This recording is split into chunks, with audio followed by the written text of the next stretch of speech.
สบายดีพี่น้องมาสุขุสุคนมันนี่มาสบายดีพี่น้องซุ่มแซวแมวโพงเฮือนสะน้อยคือเก่าอบเด้อพี่น้องเด้ออบหยังอบกระดูกงัวมันจะสีนมันลายได้นะโมเมนต์ของเจ้าได้เคยซื้อมาบ้านนี่เบกกับไผ่นะไอ้เป็ดเบาะลูกคูณขางงัวเอาปักละถึกตาเจ้าลูก อันนี้ก็ส่องคักแท้ส่งขัดใส่ใส่น้ำเนาะทุไว้ลูกไว้ทุอันนี้ก็ได้ก่อนเร็วๆทุกทุก่อนเร็วทุก่อนเร็วทุโอ้ยเย็นเลยมานั่งพี่เย็นอยู่เนาะมานั่งพี่นะมันเย็นมันร้อนเลยค่ะตั้งมาลมอีกอยู่หันคือว่าลมก็บ่มีนะสะน้อย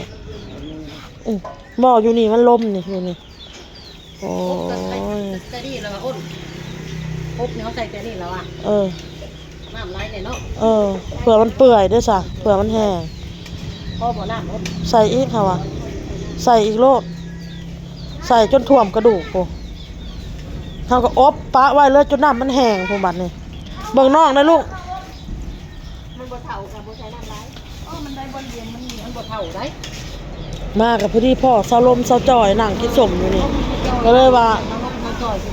พากันแกงหน่อไม้ซุ่มกันก่อนเลยว่าควมมานะคะเป็นอะไรว่าควมมาส่งเลยเนาะแล้วเรียบร้อยเนาะท่านี่ก็ลกงอกลกยางเซาลมท่านี่ก็ยี่เซาจ่อยเดี๋ยวเด้อกินสมถ้าสุกแล้วมังม่วงนะดีพี่น้องไปส้มเคยมาเพิ่นมาแต่ว่าเวียกเพิ่นพี่น้องก็เลยอ้นมากับพี่ประสบกันแล้วกับพอดีเลยอยู่กินแกงหน่อหมอกหน่อไม้น้ำกันจังเมื่อเนาะซะน้อยซุ่มแซวกันก่อนข้าวเมื่อกินซุ่มกันก่อนโตเอ้ยข้าวห่มเนี่ยลูกเอ้ยเกิบน้องจะเป็นอามาบ่บอนเกิบป่ะน่ะเกิบน้องเป็นอามาบ่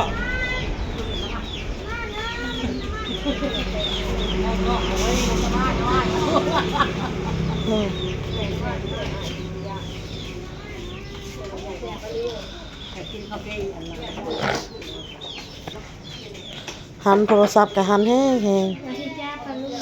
น้องทองน้องทองน้ำไม้กับต้มพี่น้องพลังผดอันนี้อบกระดูก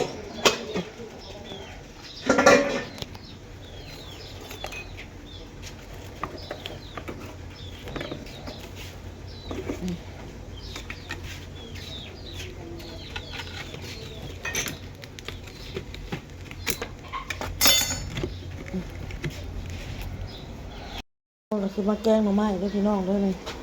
เอาข้าวเบื่อลงไปเลย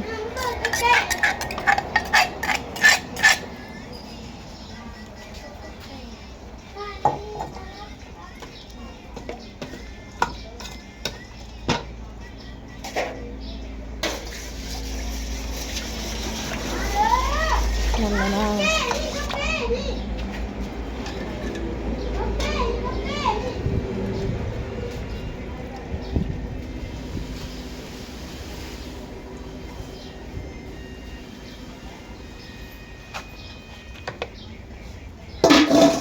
นางไปเลย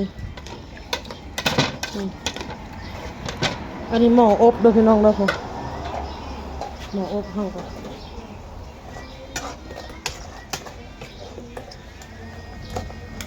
อบเป็นน้ำแห้งนะหม้อแกงหน่อไม้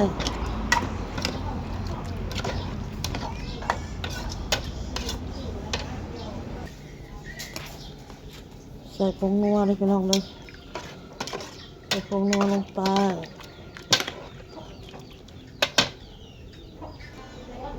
ทานหม้อพดแล้วก็ใส่ข้าวเบื่อเหรอหม้อพดใส่ก่อนเลยพี่น้องเลยหม้อพดแล้วใส่ข้าวเบื่อวะข้าวเบื่อใส่แล้วพี่น้องใส่ปลาแดกว่าวพิษเลยพี่น้องเลยว่าวพิษ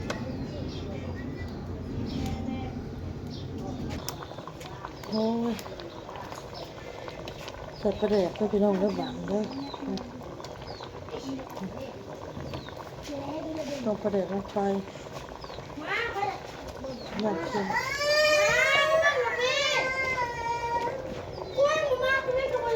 บอลอย่าให้น้องร้ายลูกเจ้าก็ได้แพ้มาเพลงลงมาแม่แพ้มาลงมาตักออกใช่ไหมเนี่ยมันเค็มอ้ายก็ให้เอาน้องก็ให้แต่น้องอ้ายก็ได้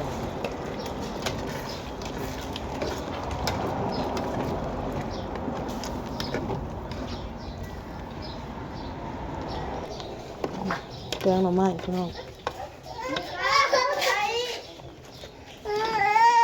มันยังลูกมันยังกันแม่แพงลูก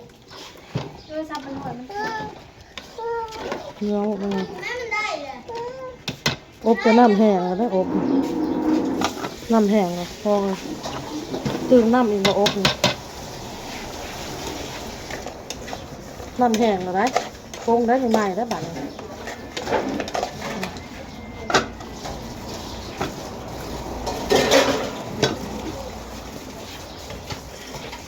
แกงหน่อไม้เข้ามัน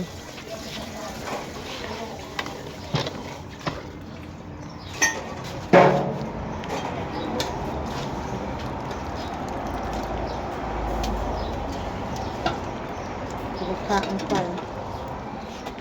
แล้วพี่น้องบาทแซ่บแกงหน่อไม้หากระตื่นบ่ล่ะค่ะ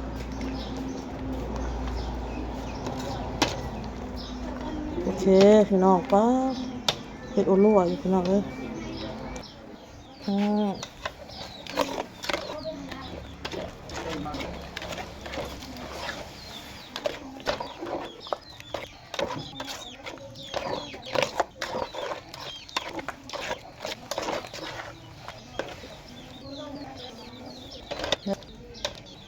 มือพี่น้อง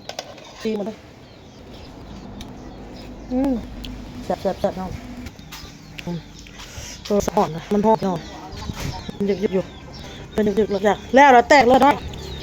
แล้วเราอบกันน้ำแข็งละอบกันแข็งละแข็งเราตัวอยู่ตัวกันว่ามันในหัวลูกแล้วสิ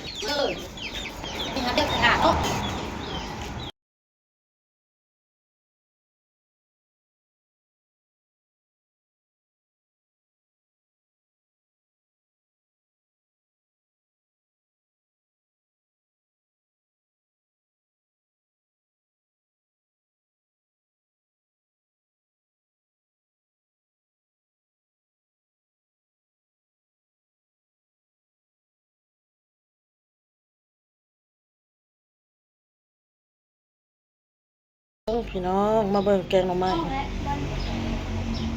ก็แซ่บขนาดเลย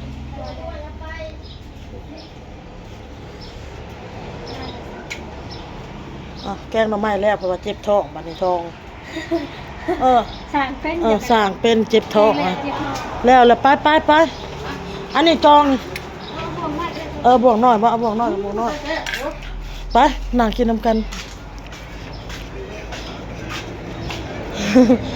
เอ้าแม่พังอันนี้แม่พังกินน้ำกันไปเขาไปนั่งเอาตังค์มาเดี๋ยวตังค์อยู่ในมาทุกคนมาเลยรอบไปชิปแบบเดือดออกแล้วแบบเดือดว่าเรื่องว่ามันจะยิบกลับไปหรือบ่ไปให้เขาคือบ่ยิบมันบ่ไปรับสมุกไปรับสมุกพอได้ไปหาหมอกันเอาแล้วเราโทรหาเฮาโทรบ่ติดโทรแล้วบ่ติดโทรบ่ติดเราก็เอาไปพุ่นใช่ลินเอาไปเล่นมีน้องลูกน้ำแน่เอาไปเล่นอะไรมันสิเจ็บพอสำได้บัดนี้มันก็เล่นมันบ่ได้น้อยแต่ว่าพี่น้องพากันโซเลกันเรื่องน้องเมฆน้องพี่น้องโอเคพี่น้องคลิปนี้ก็ลาไปก่อนพ่อกับคลิปหน้าจ้าบายไปก่อนพี่น้องไปเลย